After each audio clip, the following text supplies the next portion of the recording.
Bienvenidos a Políticas en Clase, Educación y Transformación, el podcast que analiza las políticas educativas desde su impacto real en las aulas y comunidades.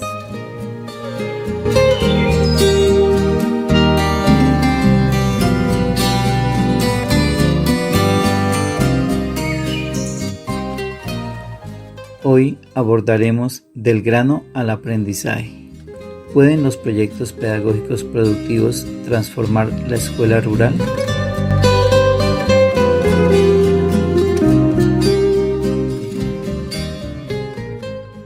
En el corazón del Cauca colombiano, en el municipio de Insá, una escuela rural no solo enseña matemáticas o ciencia, también cultiva, procesa y comercializa café de calidad. Pero más allá del producto, está cultivando algo más valioso: educación significativa. Este es el proyecto Café San José, un ejemplo de cómo los proyectos pedagógicos productivos pueden convertir una escuela en un motor de desarrollo local. Pero ¿cómo nació esta política? ¿Qué tan efectiva ha sido? Y sobre todo, ¿qué lecciones nos deja para transformar la educación rural en Colombia? Acompáñenos en este recorrido por el ciclo de la política pública. Todo comienza con un problema.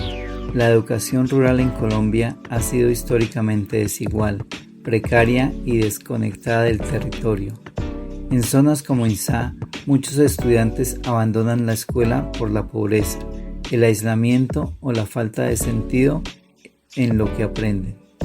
Como señala Arias, persisten brechas estructurales que convierten a la escuela rural en un espacio de paso, no de permanencia ni de transformación. Frente a esto surgió una pregunta clave: ¿y si la escuela dejara de ser solo el lugar de enseñanza para convertirse en un agente de desarrollo local? Así nacieron los proyectos pedagógicos productivos, una política educativa estructurada desde la Ley General de Educación. En su artículo 72 establece que la educación media debe preparar para el trabajo y la vida. Posteriormente, el Ministerio de Educación Nacional profundizó esta orientación con lineamientos claros. Los proyectos pedagógicos productivos deben articular el currículo con el entorno, aprovechando los recursos del territorio para potenciar el desarrollo social y económico. Los actores claves en esta formulación fueron el Estado, a través del Ministerio de Educación Nacional, y organizaciones que promueven la educación rural con enfoque territorial, como la Fundación Empresarios por la Educación. Como se señala en Acosta Valdeón, el liderazgo en lo rural no se impone, se construye desde el territorio. La política fue adaptada mediante decretos, guías y manuales del MEN, pero su verdadera prueba llegó en el terreno. ¿Cómo se implementa un proyecto pedagógico productivo en una escuela rural? En la institución educativa empresarial San José, la respuesta fue clara: con liderazgo, participación y sostenibilidad. Gracias al apoyo del Comité de Cafeteros, la institución recibió insumos iniciales, plantas de café de la variedad Castillo Tambo Sur, abonos orgánicos y capacitación técnica. Pero lo que realmente marcó la diferencia fue el modelo de liderazgo distribuido. No fue solo el rector quien lideró. Docentes, estudiantes y familias asumieron roles protagónicos, unos en el cultivo, otros en la contabilidad, en el marketing, la comercialización. Los estudiantes no solo aprendieron sobre fotosíntesis, la aplicaron en el campo, no solo estudiaron economía, gestionaron un emprendimiento. Este proyecto, aunque no se enmarca formalmente en los modelos como escuela nueva o postprimaria, comparte sus principios esenciales: la flexibilidad curricular, la pertinencia territorial y el enfoque en poblaciones vulnerables. Como argumentan Vargas Silva y Castro Campos, Cuando la escuela se articula con el entorno y pone al estudiante en el centro del aprendizaje, se fortalece la permanencia escolar y se construye una identidad educativa arraigada en el territorio.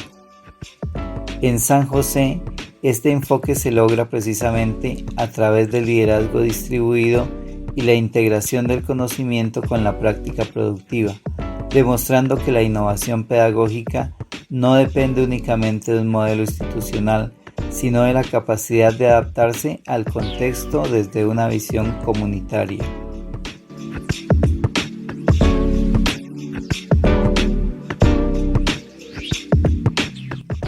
Pero no todo fue fácil. En muchos municipios rurales, los proyectos pedagógicos productivos apenas arrancan. Falta acompañamiento, recursos o el rector se traslada y el proyecto se desvanece. La implementación es desigual y muchas escuelas quedan fuera del alcance de esa política. ¿Ha funcionado la política de proyectos pedagógicos productivos? La evaluación es mixta. Por un lado, hay éxitos indudables. En San José, el proyecto fortaleció el tejido social, generó ingresos, redujo la deserción y convirtió a la escuela en un centro comunitario de desarrollo. Los estudiantes no solo aprenden, se sienten protagonistas de su futuro. Pero también hay desafíos. Como señala Tomaszewski, el derecho a la educación debe ser accesible, aceptable, adaptable y disponible. Muchos proyectos pedagógicos productivos cumplen con la adaptabilidad, pero no con la disponibilidad a largo plazo. Dependen de líderes carismáticos o de financiación temporal. Además, existe el riesgo de mercantilización de la educación. Si el enfoque se desplaza hacia las ventajas y ganancias, el aprendizaje significativo se pierde. Como advierten Steppenwald, este frente es una privatización encubierta de la educación, donde lógicas de mercado invaden la escuela. En San José, este riesgo se evita porque el proyecto está integrado al currículo. Los estudiantes analizan el café desde la química, la ética, la sostenibilidad y las humanidades, pasando por la tecnología y las artes. Pero en otros casos el riesgo es real. Desde la comunidad la percepción es clara. Los proyectos pedagógicos productivos son una oportunidad, pero también una responsabilidad. Como dice una madre de familia en INSA, por primera vez mis hijos ven un futuro aquí, no en la ciudad. ¿Y qué sigue para los proyectos pedagógicos productivos? La política no ha sido terminada, pero sí requiere ajustes urgentes. Actualmente dependen demasiado del liderazgo individual y de recursos externos. Para ser sostenibles deben institucionalizarse. ¿Pero cómo? Primero, fortaleciendo la formación en liderazgo distribuido y comunitario en los programas de formación de directivos docentes. Experiencias como la de INSA deben convertirse en modelos de referencia. Segundo, el Ministerio de Educación debe crear equipos regionales de acompañamiento técnico-pedagógico que asesoren a las instituciones rurales, asegurando la continuidad más allá del traslado de un rector. Y tercero, se necesita una financiación estable, no temporal, que garantice la disponibilidad del proyecto en el tiempo. La política no debe morir con un líder, debe vivir en las instituciones.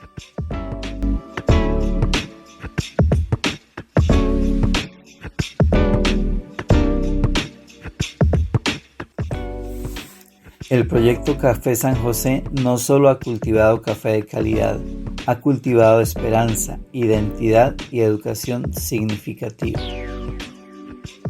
Este caso nos enseña que los proyectos pedagógicos productivos tienen un potencial transformador cuando se articulan con el liderazgo, un liderazgo distribuido, un enfoque territorial y una política flexible y sostenida.